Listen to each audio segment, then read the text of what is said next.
Bulletcast for life.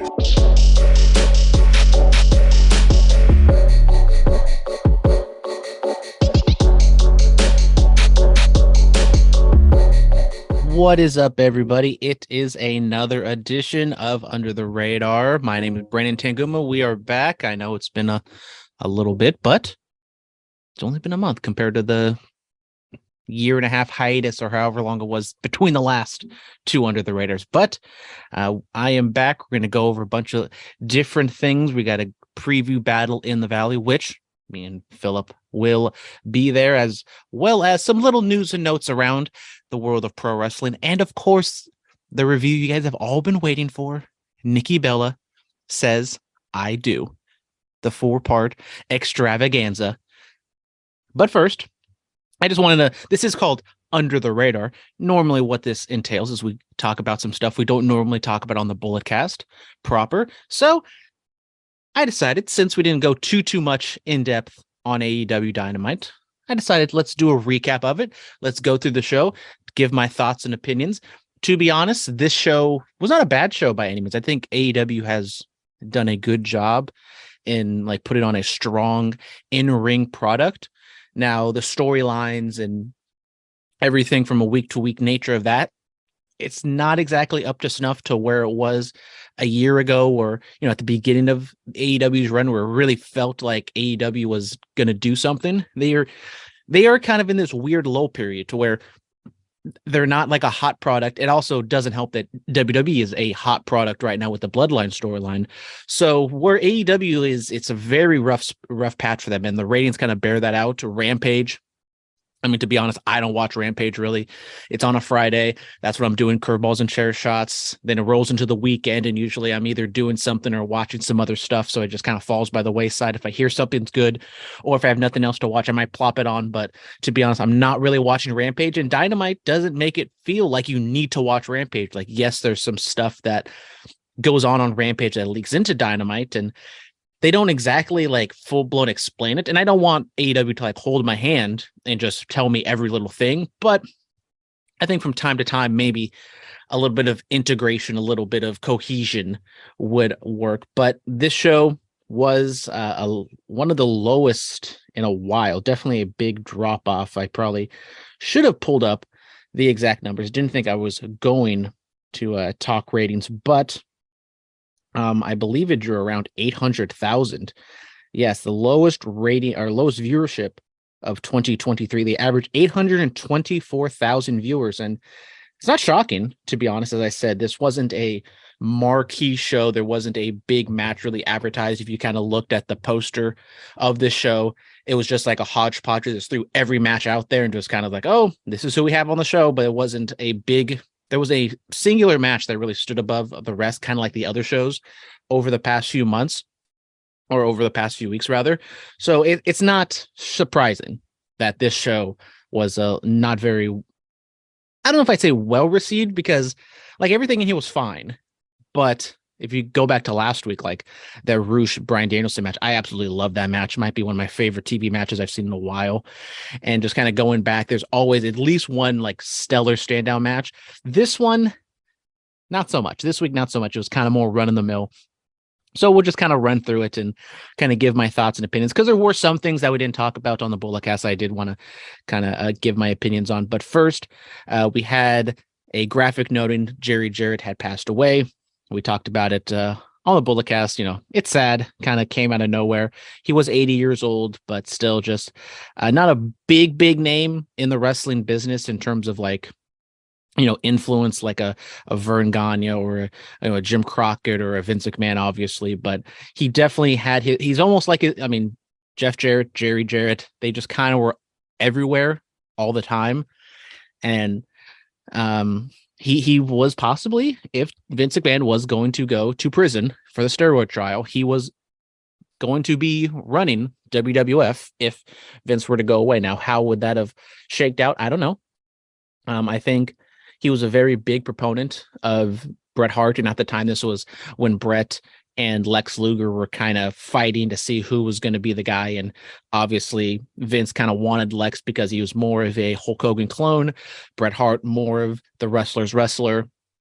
He had, big name in his own right, had the family lineage, but Vince, I think, wanted Lex, but at the end of the day, he had to go with Bret just because Bret was the one that garnered more fan response and everything of that nature. But moving on, we had a kind of a random 8-man tag. This was kind of set up on Rampage, as I said earlier. Like, they didn't really do too much to kind of explain what was going on, because if you just watch Dynamite like I do, it was like, oh, why is Orange Cassidy and the Acclaim and Billy Gunn wrestling, Jeff Jarrett, Jay Lethal, Sanjay Dutt, and Satnam Singh? It was just kind of a strange mix-up of characters, but the match itself was fine. In the end, it goes around 10 minutes. Acclaimed and Cassidy get the win. It was okay. Nice to see Jeff Jarrett out there wrestling only a day after the news came out. I don't know exactly what day Jerry Jarrett passed away, but the ending kind of was very comical. I mean, Sanjay Dutt, what he's doing right now is definitely a low card comedy manager act. And we already have Smart Mark Sterling, so I don't know how many more of those AEW really needs. But he was it Max Caster had him just, on his back with his legs up in the air, whatchamacallit, Dudley Boy style, to do the what's up, or to do the scissoring, I guess is what their thing is. And he was just there for just an asinine amount of time. Like, I get it, Sanjay Dutt isn't a serious wrestler, but still, he was there for, it felt like 5 minutes. It was probably like maybe 2, but still 2 minutes just in that position, just waiting it, and no one there to help him break it up. It definitely went on the far end of believability, I would say. But match itself was fine. Orange Cassidy in the All Atlantic title. I mean, when that title was first introduced, it was like, why are we adding another title? And right now that title is just in Orange Cassidy's bag, and he defends it occasionally. It's an okay match, but I don't know what the point of this is. Now, when Pac did it, he was wrestling, some UK shows, and it made sense. Take it over across the pond, go to whether it's, well, it technically should be, on the Atlantic coast. Don't take it to Japan or do anything of that nature. But, if they want to Nikki cross it and just throw it away in the trash can, I am all for it. But I don't think that is what they're going to do. We had a vignette of a bloody Bryan Danielson last week, talking about his pay-per-view match against MJF. He stared into the camera and said MJF is shaking in his boots. He said MJF's actions were that of a scared and desperate man. He said he is coming to take that AEW World Championship. And I thought this was a great promo. It was short, sweet, to the point. I really enjoy post-match interviews. Sometimes they can be a little awkward because the wrestler's trying to catch their breath. But this one, well after the match, Bryan, in the locker room, in the trainer area, dried up blood, sweaty hair, his tape just coming off of his shoulder. He just, staring in the camera, yelling, giving this intensity. I quite enjoyed it. I thought it was good. Thought maybe Bryan wasn't going to be in the show. He ended up coming out during that MJF, Christopher Daniels segment. But I think they've done a pretty good job in this MJF Bryan Danielson build, announcing a 1-hour Iron Man match a month and a half in advance. I thought it was definitely an uphill battle. Now, the match itself is going to be an uphill battle, especially as we get closer and more matches are being advertised for Revolution. But I think the story that they've told of Danielson, the wrestler, getting in there with MJF for an hour, and how is MJF going to wiggle his way out? And there's also, some fervor behind it. It's not like so personal like some of the other stuff MJF has done, like MJF being a dick and doing his heelish mannerisms. He's always going to do that, but he's not going too far in one direction. It's more of a straightforward like wrestling match, which I like. And I think the promos from both men have been really good. Bryan and his character, now he's just kind of out there having good matches, but every now and then he pops in with some of these promos, and I think they're great. I want to see more of this from Bryan Danielson in AEW. As much as I enjoy his matches, I want more character development, more promos, more reasoning for why he's here, what his goal is in AEW, besides just out there having good matches, which seemingly is what Bryan Danielson in AEW is doing right now. Then we get a Texas Tornado tag match with Jon Moxley and Claudio Castagnoli taking on the half-repper Preston Vance and Rush with Jose the assistant. Once again, just what you'd expect, a Jon Moxley match in a Texas Tornado match. Blood everywhere. Preston Vance, he gashed himself pretty bad. I don't know. I assume it was a blade job. I don't know how much of blading Vance has done in his career, but it did not look very pretty. It was a lot of blood for a second match on the card, which not a lot of build, not a lot of reasoning behind it. So, yeah, I mean, it's not exactly my thing, especially now. Seemingly it's almost like a meme at this point. Every single match Moxley there has to be blood involved. Seemingly, the match was fine, but I just don't know why we need so much. And this is the person coming. I'm coming from the perspective. I want blood in wrestling. I want more blood in WWE. But then sometimes on the other end of things, I think Moxley and AEW kind of go too far on the other end. Like what Moxley and Danielson both bled last week on AEW in their matches. Like, okay, maybe a little too much, especially like on Moxley's end, because I don't know if Moxley's match really needed the blood. Danielson's match and his intensity, he's kind of, on his last leg on his, trials of MJF. So that one made a little more sense, but this is a hardcore match. Yes, you can explain why it has blood, but I just don't feel like every single Moxley match needs blood. So I don't know if he feels like he wants to or he has to, Moxley that is, but I just feel like we can kind of tilt it back a little bit. And at this point, Moxley signed I think it was a 5-year contract, so he's going to be around for a while. And it's almost like Danielson. Like, it might not be exactly what you want from him, but if this is what he's going to do, it seems like Tony Khan is going to let the wrestlers do what they want. And Danielson wants to go out there and have 12 to 15-minute matches with a lot of people with not a lot of storyline behind it. Moxley wants to go out there, have a fun 10-minute hardcore match, bleed, and flip people off and cuss. Cool. Now, how does that pan out to the full range of the show? As we're seeing right now, a little bit of a low period for AEW. Is there some correlation? Maybe, maybe not. We shall see about that. The announcers throw to a Jim Ross sit-down interview with Wardlow. So nice to see Jim Ross getting some screen time on Dynamite. Talked a little bit about this on the Bulletcast, but Wardlow went in and talked about his relationship with his father. His father left him when he was, as a child. They kind of reconvened back when he was getting into wrestling.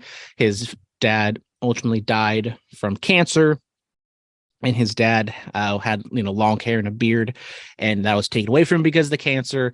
And so that's why Wardlow has that look of the beard and the hair. And Joe knew that, so taking that away from Wardlow was a personal attack on him. And I mean, I like the promo. I thought this was a good step in the right direction for Wardlow. Ever since he departed from MJF, I always wondered what he is going to do, because it's very easy, as you can see, to get over in a feud with MJF. Now, doing the next step, that's the difficult part. And so far, Wardlow hasn't lived up to that quite yet. But I would say this is his best promo outside of the MJF storyline. Now, it's a sit-down interview, very controlled. You can do retakes. It's not a one-stop live backstage or in-ring promo. But I very much enjoyed the story, and I very much liked Wardlow's intensity. The look, the man ponytail, the man bun kind of had to go away. Takes him a little more seriously. I think it's a good look for him. Now, we need to kind of put it all together with the in-ring and the promos and everything of that nature. But I thought this was a good step in the right direction. Now, as I said, the show as a whole wasn't great.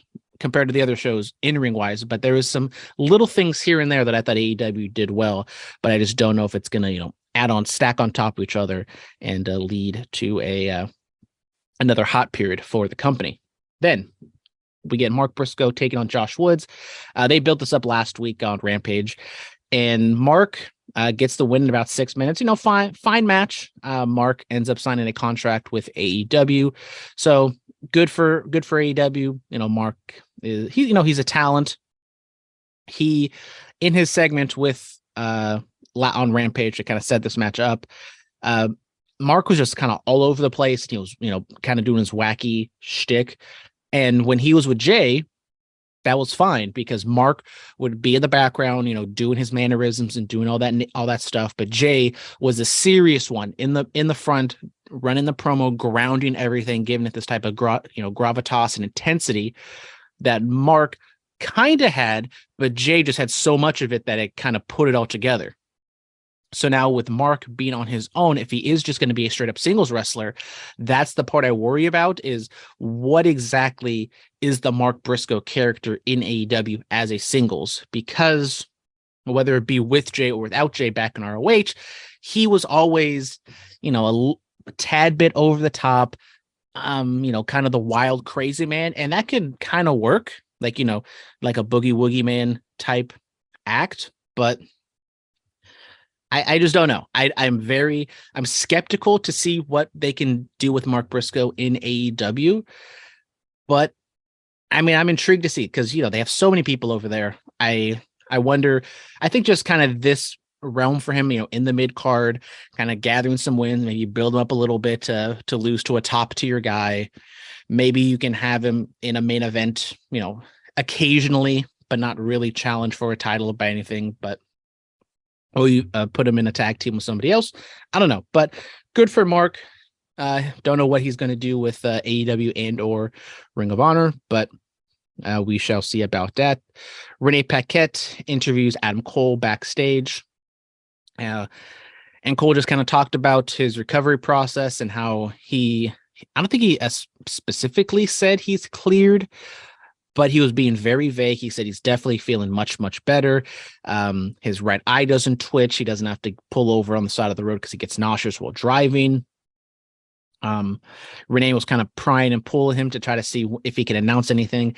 He kept it very coy. I assume we're going to get the Adam Cole return at Revolution. They're not saying who is going to be. Cole said he has a lot of people he wants. He has a lot of people he has his eye on, but he's not committing or announcing anything quite yet. So, I thought it was a good promo, kind of, grim at points, because Cole has talked about what he's had to deal with this concussion over the past few months. And it's scary. It isn't something that I think we want to see happen again to Cole. I have full faith in the medical staff that if he is cleared, he is good to go. But when you talk about these type of symptoms that he's having and you put him back in the ring, people are going to worry and people are going to hope that doesn't happen again. So especially like if you're an NFL fan, seeing what happened with Tua Tagovailoa, he gets a concussion, he comes back, he gets another concussion, and that one seemed even worse than the first one that he had. And then he comes back a second time, and then he seemingly has another concussion. So I don't know. I'm hoping Adam Cole is better and he gets cleared and he has that match of Revolution. I don't think you need to announce it. It's not going to be a grudge match. It's probably just going to be, you can almost call it an exhibition. He has a match with somebody. They have a good 10-minute match. Adam Cole gets the win. Everybody's happy.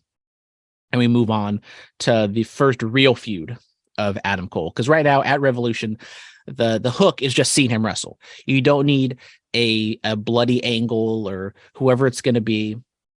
It just needs to be a wrestling match. And I think that's good enough.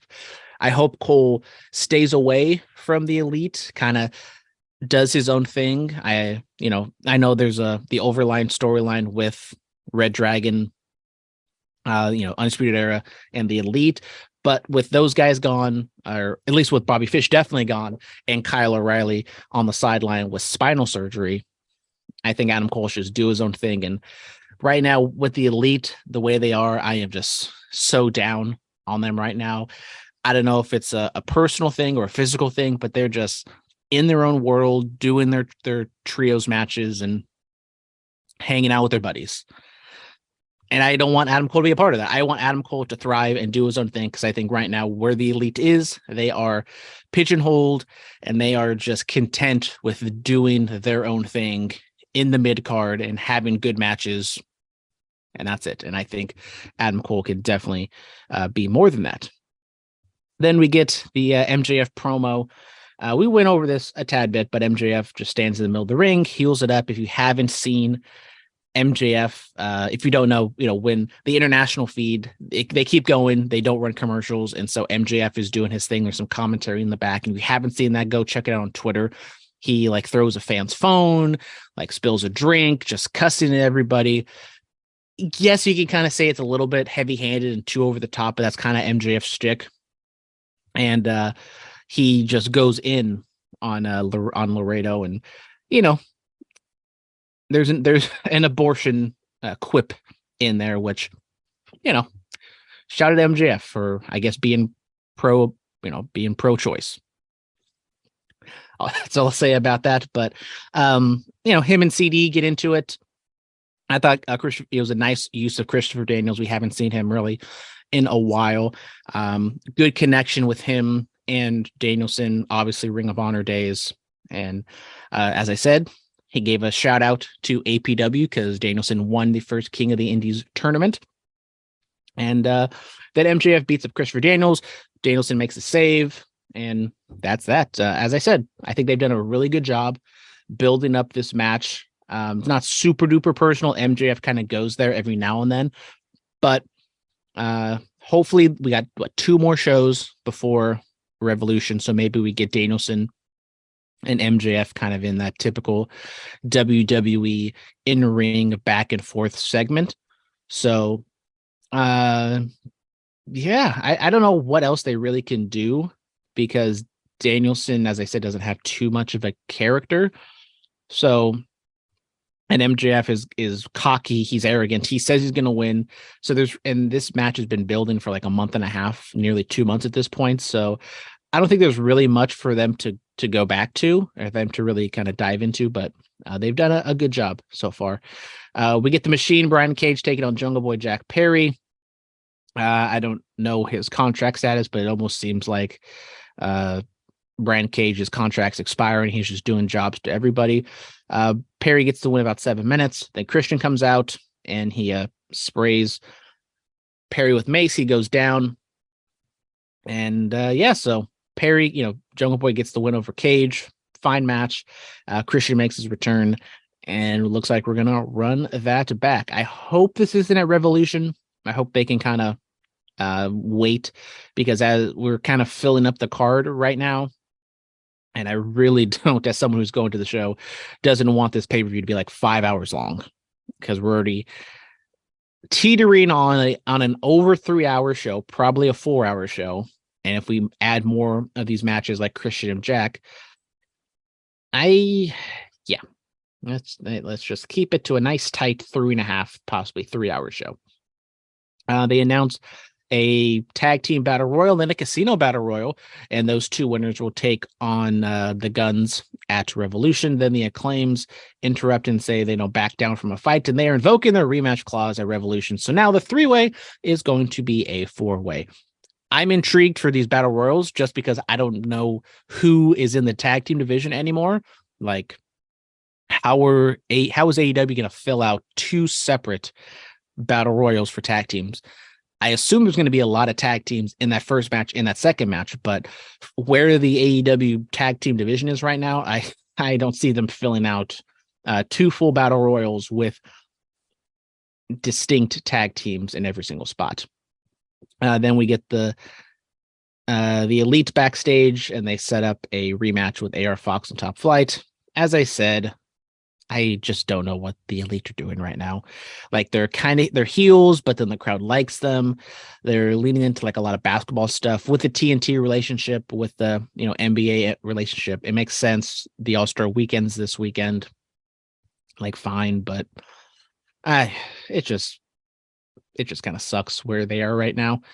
I don't know if that the suspension, the CM Punk thing has anything to do with it, but they were kind of already on this trajectory, I felt like beforehand. And maybe that just kind of amplified the situation. Uh, Earlier in the show, Kip Sabian laid out Hangman Page, and we were in question what the match was good, if the match was going to happen or not. But Hangman comes out and he beats Kip Sabian in about 8 minutes. Afterwards, Moxley, Claudio, and Yuta come out and they do a back and forth. And Moxley says Hangman has no friends. Then Evil Uno and the boys come out to back up Hangman. Hangman didn't exactly like that. Uno getting, in his face, in Moxley's face, and kind of in Hangman's face as well. And then Moxley challenges Hangman to a Texas death match in San Francisco at Revolution. Why can't it be a San Francisco death match? It rolls right off the tongue. But anyways, like it was interesting just to see that dynamic of Evil Uno, because he has been, since Stu Grayson left, he's just kind of been there. I haven't seen too much of him, at least on Dynamite and or Rampage. So maybe giving Uno a little bit of a seriousness behind him, whether it's him as a singles guy or I don't know. I mean, I enjoyed this. I thought it was good. And I just said that Moxley wants to bleed in every single match. Looks like he's going to bleed in this match. Shivani interviewed the Jericho Appreciation Society, Jericho and Ricky Starks. Jericho said that Ricky Starks got lucky once, but that will never happen again because he's not on his level. Daniel Garcia said that he has a match with him on Friday, and he's going to prove it's not his time. Matt Menard and Angelo Parker agreed that Starks is absolutely annoying and delusional. Jake Hager chimed in and said that I like this hat. Sammy Guevara nodded in the background, and Garcia said he'll expose Starks as an absolute fraud. And Jericho made Tony Schiavone flinch. Just kind of continuing on. Another one of those matches that you can possibly see them adding on a Revolution. So at this point, we have the Iron Man match, the Texas Death match, the tag match, Wardlow and Samoa Joe for the TNT title. And then if you add on Jericho and Starks and possibly Jack Perry and Christian, that's 5-6 matches with a guaranteed hour-long match on that. So 5 matches. Like, could they do 5 matches in 2 hours? Possibly, but I don't see that exactly happening. Then in the main event, we had Toni Storm taking on Ruby Soho and Britt Baker in a triple threat non-title, or I don't know why I would say non-title match, because the champion's not even in the match. That would be Jamie Hayter. So Toni Storm, Ruby Soho, and Britt Baker in a triple threat match. This one goes 10 minutes. This was the obligatory one women's match of Dynamite, and this one actually main evented the show. I don't know if the fact WWE main evented Raw with a triple threat women's match has anything to do with this, but Ruby Soho gets the win in 10 minutes. After Saraya spray paints Toni Storm's ass and hits Britt Baker with a hip attack, Soho kind of dumps Storm out the way and pins Britt Baker for the wins. And then we get Baker and Hayter yelling at Soho while Storm and Saraya yell at Soho. So she's caught in the middle. I just don't know what's going on here. You have the WWE girls take with the AEW originals, and Soho kind of caught in the middle. I don't know how we're supposed to feel. I don't know why we're supposed to care about this. Just kind of a weak ending to the show, I would say. And I mean, everyone in here is talented. I think they could do more. It seems as though they are building towards a women's blood and guts match. So that should be interesting. Saraya in this heel role, I don't know. It's not working out for me. I think Saraya so far hasn't exactly worked out for me in AEW. Like, yeah, she has like her following and people like her, but I just don't like where her characters are at right now. And it's kind of, and with her pairing with Toni Storm, I feel as though it's bringing Toni Storm down. So that it is what it is. So yeah, that was Dynamite. As I said, some good things, some average things, not a lot of bad, I would say, on the show. I think probably my least favorite thing maybe is the ending, just because of how nonchalant or like how least caring I am about it. But like there was, as I said, no big time match that you absolutely had to check out. There's a lot of stuff that they filled into this. The best thing probably was MJF and Chris Daniels going back and forth.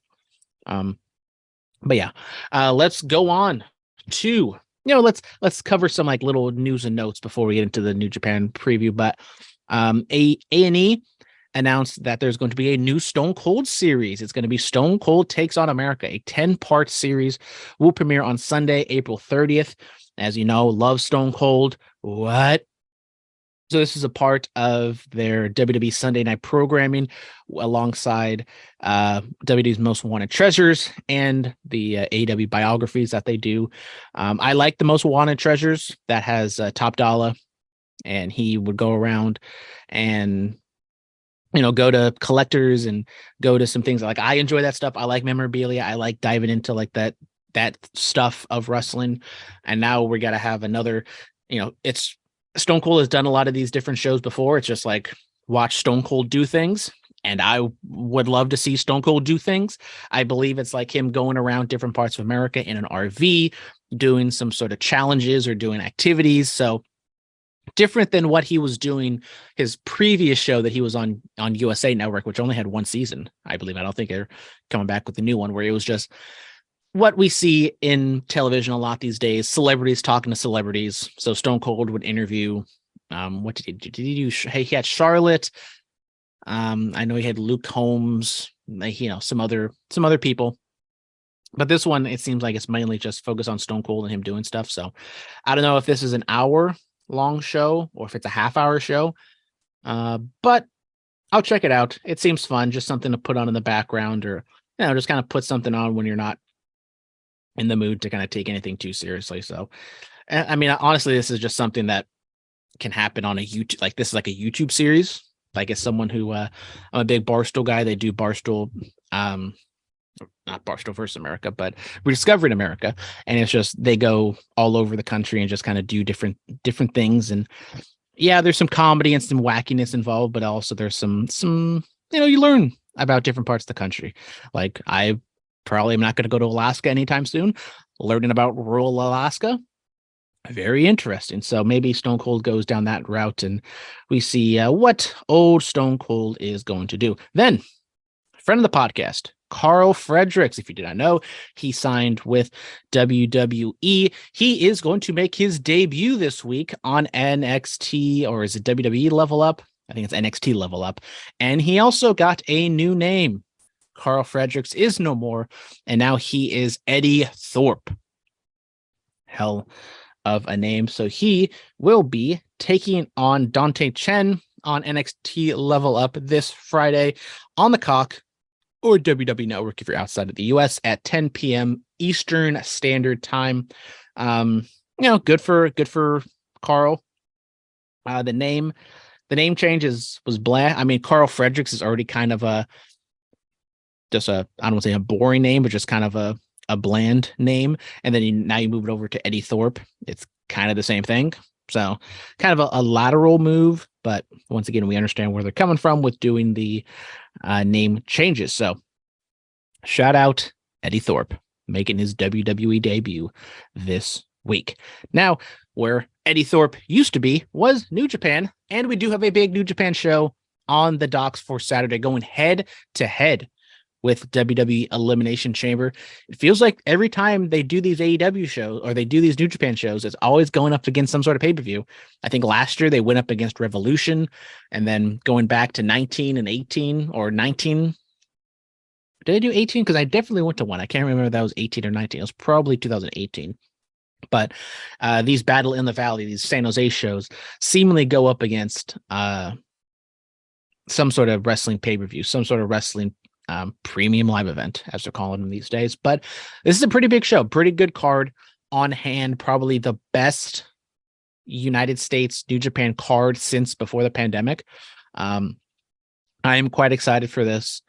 So let's just run it through real quick. So we'll go from top to bottom. So the main event, presumably the main event, is going to be Kazuchika Okada taking on Hiroshi Tanahashi for the IWGP World Heavyweight Championship. Okada's probably going to win. No real doubt in that. Just from a personal standpoint, being able to see an Okada Tanahashi match live is fun to me. It's intriguing to me just because that's kind of when I got into wrestling. Those, AJ Styles, the Nakamura's, WrestleMania. I'm terrible with numbers. Was it Wrestle Kingdom 8 or 7? One of those ones. And so, Tanahashi and Okada were just doing their thing all the time. So now being able to watch this match live, very happy to see this. Tanahashi obviously on the back end of his career, Okada in the prime of his career. And right now, he's kind of switched it up a little bit, just being more of like a cocky, arrogant, I'm the best Okada. And I've always thought that's the best Okada. Not a full-blown heel, but definitely just being a cocky asshole. And I am very much excited to see this. I'm kind of keeping my expectations in check because both these guys coming over from Japan, it's a US show. They just came off the New Beginnings show last week. So if they want to kind of go full blower, they could. I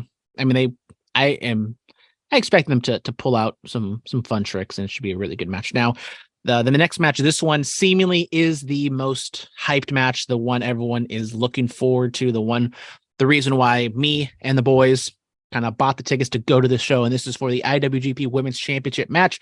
Kairi defending against Mercedes Moné. We saw her debut at Wrestle Kingdom this year. They botched the move.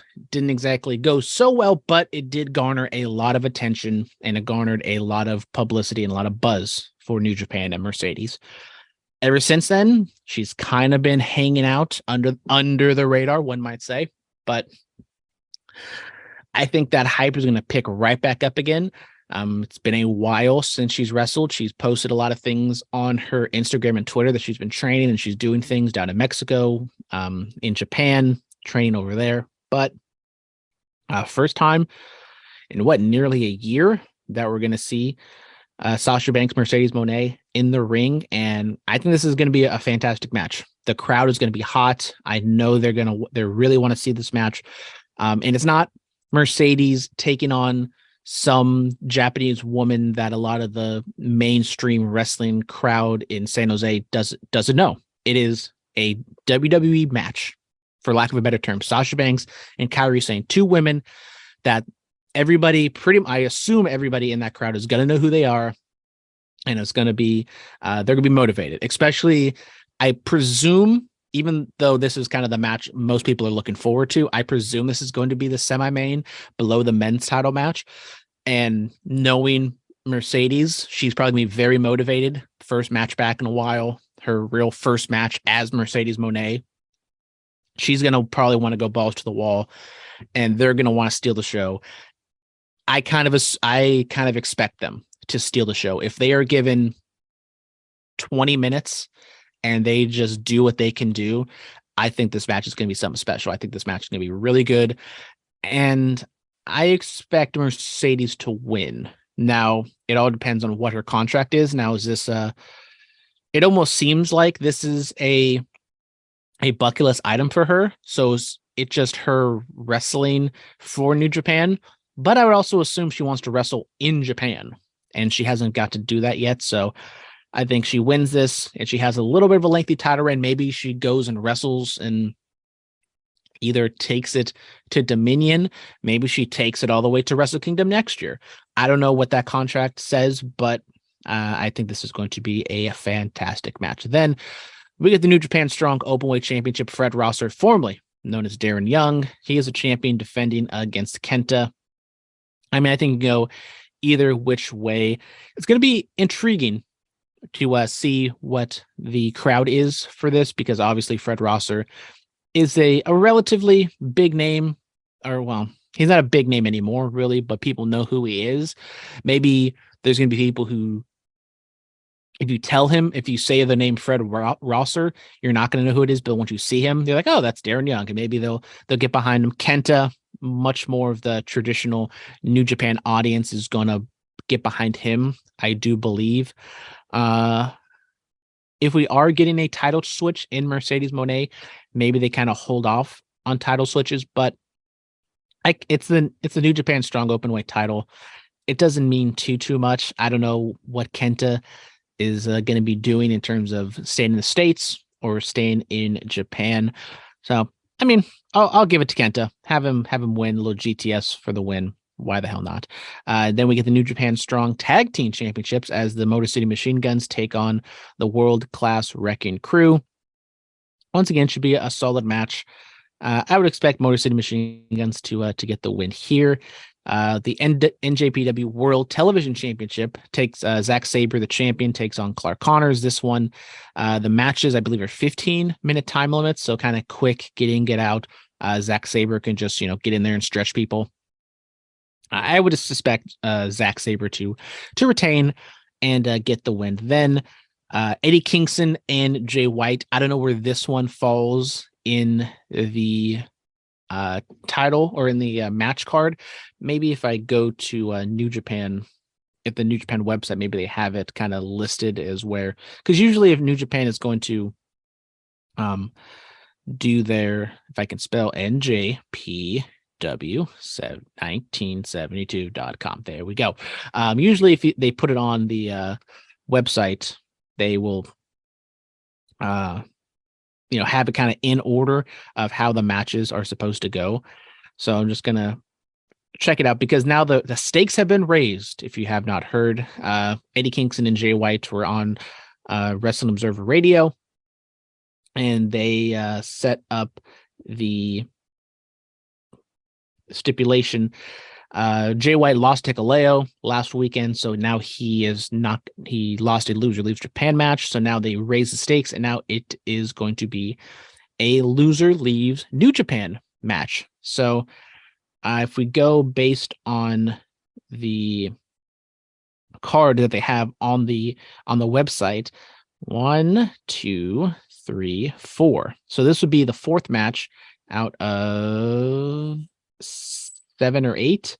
So seemingly just kind of plopped there right in the middle. Kind of strange. I would say this is the second or third match. I mean, it's the IWGP Championship match, but let's be honest, I don't think a lot of people expect there to be a title change. Like, it's a big match and people will get excited for it, but I honestly might think that people are more excited to see Eddie Kingston and Jay White, especially if this is Jay White's last match in New Japan. And I would expect that. I think this is a good stipulation because you can see it going either which way. Jay White cut the promo afterwards that now he's lost. He's not going to be in Japan. Now he's going to take over New Japan Strong. So you could see that happen. I think Jay White loses, Eddie Kingston wins, and this is Jay White's last match in New Japan. Now, where does he go? That is the big question. AEW and WWE would be fools not to try to sign him. But I think Jay White should go to WWE. Now, I kept saying that AEW is not in a great place right now, but I would say WWE needs Jay White more. WWE needs like big marquee main event level stars. And they just don't really have that right now outside of Roman Reigns, Cody Rhodes. You can say maybe they're building Sami Zayn for that. But yeah, like outside of that, they don't have those top guys. Like you can say Seth, I'm not the biggest fan of his character. But there's guys that you can kind of put in the main event, but there's not guys who kind of stand above the rest. And I think if Jay White comes in there, he almost gets like a better AJ Styles treatment where he gets pushed into the main roster, taken seriously in the main event. Possibly you have, if Cody is going to win the title, you have Jay White debut night after WrestleMania. Like with that hot crowd, everyone's going to know, presumably everybody's going to know who Jay White is, and he challenges Cody for the title. Or he makes an appearance against Cody or something like that. So I would say because if you go to AEW, I feel as though Jay White is going to be a big name and he'll get his shine and he'll get his matches and his moments, but he'll just get lost in the shuffle again. Like AEW, their issue, like, yes, they kind of are missing the stars, especially with CM Punk on, but I think their issue is just kind of building up stars. I know it almost kind of sounds counterproductive, like, this is like, oh, why doesn't just WWE do the same thing? But AEW, I think, have people that you could build up into stars. They're not, pigeonholed, and they're not, you know, flanked in this one role. Like I think a lot of people in WWE, if you kind of go down the roster, there's a lot of people that you say, oh, there's no shot they can make it to the main roster or go to the main event. But if you go down AEW, you can be like, oh, still got Hangman, you got Moxley, obviously, Danielson, MJF.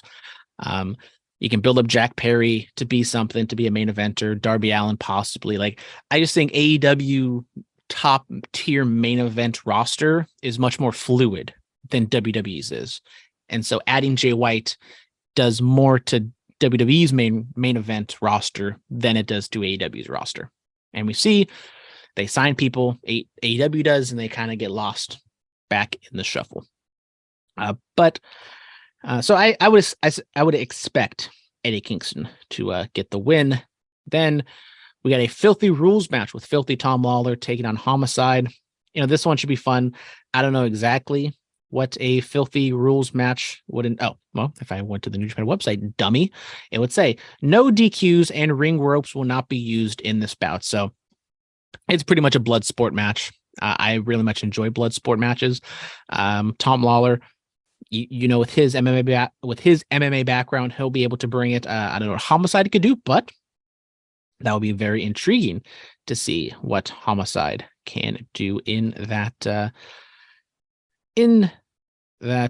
scene. Then we get some kickoff matches. We got this technically isn't a kickoff match. We have a 8-man tag: Rocky Romero, Josh Alexander, Adrian Quest, and Mascara Dorada taking on Velardo Jr. Definitely nailed that name. Kushida, Kevin Knight, and the DKC. It's a regular 8-man tag for New Japan. Some stars in there, so it should be a fun kickoff. I assume that's going to be the opening match. Then the kickoff matches: David Finlay taking on Bobby Fish. I suspect David Finlay to get the win, and then Alex Coughlin taking on JR Kratos. Should be fun to see Kratos back in the Bay. See him at a bunch of APW indie shows, so him coming back to San Jose is good for him. He's made, I think, probably a bigger name for himself than I thought I saw him as. Like, he has a great look, big guy, kind of sneaky athletic, and yeah, he's here in like the kickoff of the kickoff shows, but good for him that he's down in New Japan and doing some work there. So running head to head with Elimination Chamber, I'm going to hope to avoid spoilers, but I know there will be people talking it. And if Sami Zayn wins the title against Roman Reigns, I would assume word will spread around that San Jose Civic Arena. I don't know what it's called, but definitely excited to see that. We will have an Elimination Chamber recap that will be dropping on Monday. Me, Philip, Katie, I believe, and then who knows if Brian will show up or not. So, now the time we've all been waiting for, folks. We got the recap of Nikki Bella Says I Do. If you don't know, Under the Radar, we recap all of the the fantastic WWE reality shows, and this one kind of came out of nowhere. It was just a 4-part series. Nikki Bella Says I Do. If you don't know, Nikki was on Dance with the Stars in 2018. By the way, this is the end. This is going to be the last segment. So if you guys don't care about Nikki Bella Says I Do, goodbye. See you later. Been fun. Check back in with us on Monday for the Elimination Chamber recap and Black Power ranking, I believe, on Sunday as well. And then Bulletcast on Friday. Toodaloo. But 4-part event, Nikki Bella and Artem. I forget what his last name is because it's very Russian and very hard to pronounce. But they were Dancing with the Stars partners in 2018. This is still at the time where Nikki Bella is with John Cena. John Cena and Nikki Bella break up. Tease and peace. Hate to see it. And then Nikki Bella on the prowl goes out with Artem. Bam. They hit it off. They start dating. They have a kid in 2020. Almost simultaneously. Well, practically simultaneously with Brie and Danielson when they had their second child, both boys. So they're almost kind of like the Bella boys. And they got engaged. They're supposed to get married, but pandemic kind of threw everything for a loop. So now we're here in 2022 before the new season of Dancing with the Stars pops off, which is normally in the fall, I think. Pretty sure. So this is during summertime. And instead of having it planned out like a normal person, Nikki Bella decides that she's going to get married in 4 weeks with no real plans in sight. And so her and Bree, for the most part, go out on an excursion to find a venue and find a way to get married. I was wondering what would happen. We did get one Bryan Danielson appearance. I think he got his title call. I kind of forget because this was the very first episode. They were like in a park and playing and, talking about the wedding or something like that. And you just see Bryan playing with his kids. And I think it might have just said Bryan, and it was like Brie Bella's husband. So kind of dancing around the fact that Bryan Danielson isn't with the company anymore, but he was not a big part of the show by any means. He was just kind of there. I don't even know if he had like he talked to Nikki or Brie. He was just kind of there in the background. But anyways, they live in Sonoma, Napa Valley, over here in California. So that was their first stint of what they're trying to do. They're trying to find something in Napa, trying to find a venue and try to find it during the summer, or at least late summer, in about 4 weeks. Very hard to do out here in California, just kind of here in the States in general. They do a bachelorette party. They do a co-bachelorette and bachelor party. The Bella twins, well, I guess everybody was bobbing for dildos. So that was a visual. Nikki Bella does a striptease. She goes dance. She does a dancing coach, and she does like a pole dance with like a cage descending from the ceiling. So yeah, that was a bachelorette party. Another big subplot, which is probably the most interesting subplot of the entire show, is Artem's parents. So Artem is from Russia, and obviously with the Russia-Ukraine thing going on right now, very hard to get in and out of Russia. And so that was his big thing. And Mateo, the kid, Nikki and Artem's kid, he hasn't seen his grandparents yet. So he's only seen them via FaceTime and Zoom and stuff like that. So Artem's big thing is he wants Mateo to meet his grandparents, and he couldn't find, he can't get away into the country because it takes forever to get a visa. Americans aren't allowed to go into Russia. So they are trying to find a workaround. At the end of the day, the Bella twins could not find a venue that kind of suited them. And they ended up, Nikki and Artem got engaged in Paris, and Nikki loves Paris so much that they decided, you know what, fuck it, we're going to Paris. We're going to try to find a venue in Paris. And, even though Brie has 2 kids and a husband who at this point is on the road, quote unquote, on the road for AEW and doing all these stuff, she drops everything and she goes to Paris with Nikki, and they try to find a venue. And so when that comes to fruition, Artem, they decide that Russia, I don't know everything about Russia and travel situations, but from Russia, you can go to Turkey without a visa. So the plan was for Artem and Mateo to go to Turkey to meet with the grandparents and, have the kid meet the grandparents for the first time. A little bit of a fight because, it can't be a reality show without fights.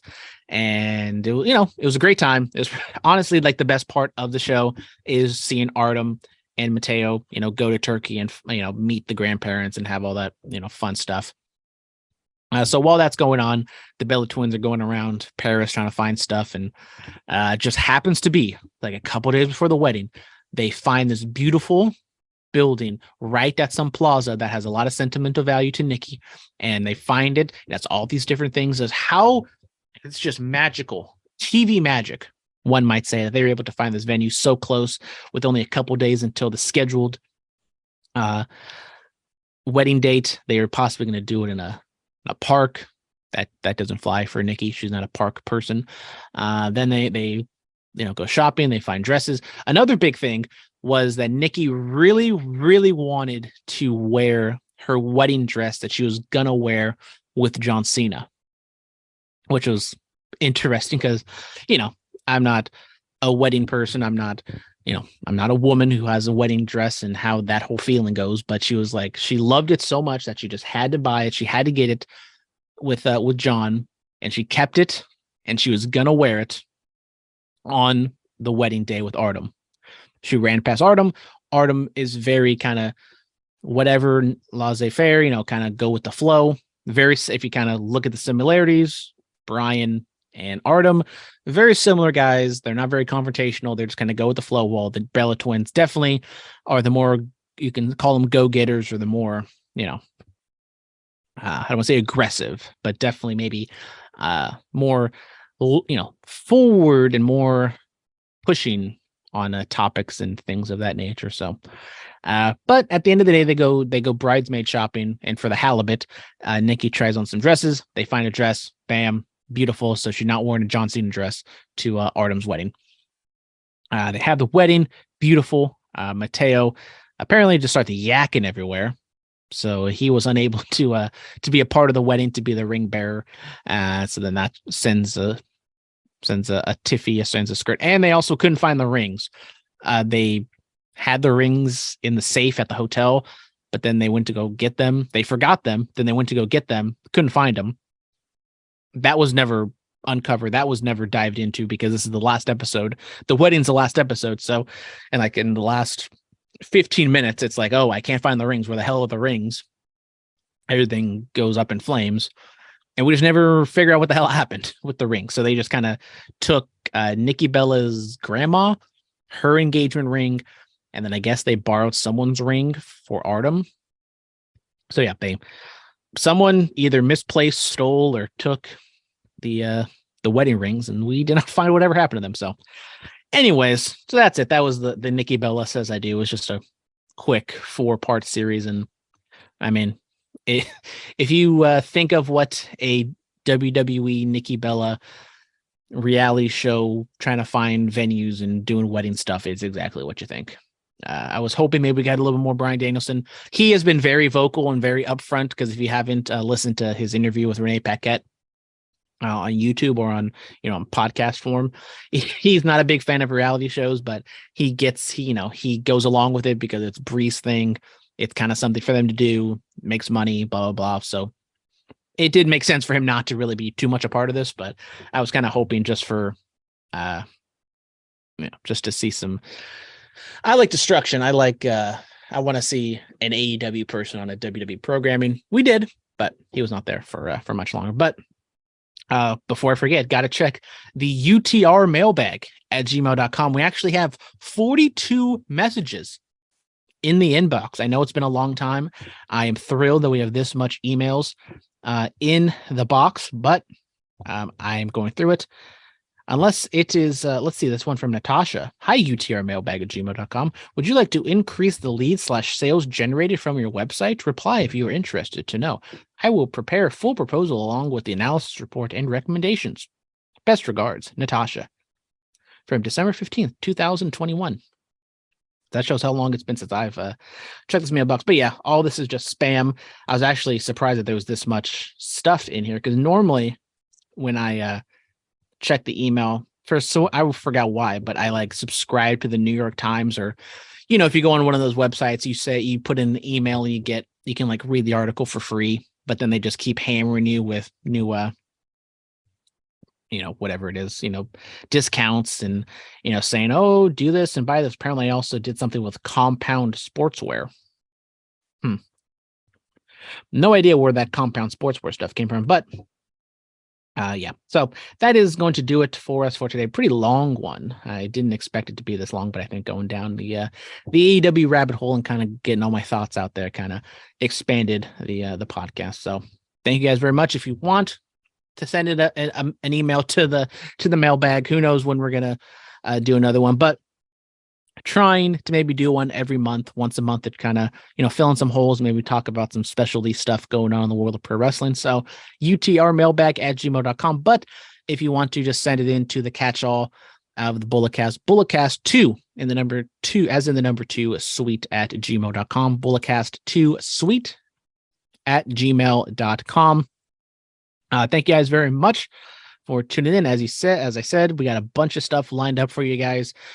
Listen to the regular episode of the Bulletcast we did yesterday. UTR coming out today on Friday. Saturday got the Black Power. No, what do we got? Oh, we got an interview on Saturday. Sunday, we got a Black Power ranking. Monday, we got the Elimination Chamber recap. So until next time, thank you guys very much for tuning in. Until next time, goodbye, good night, big hugs, and tiny kisses.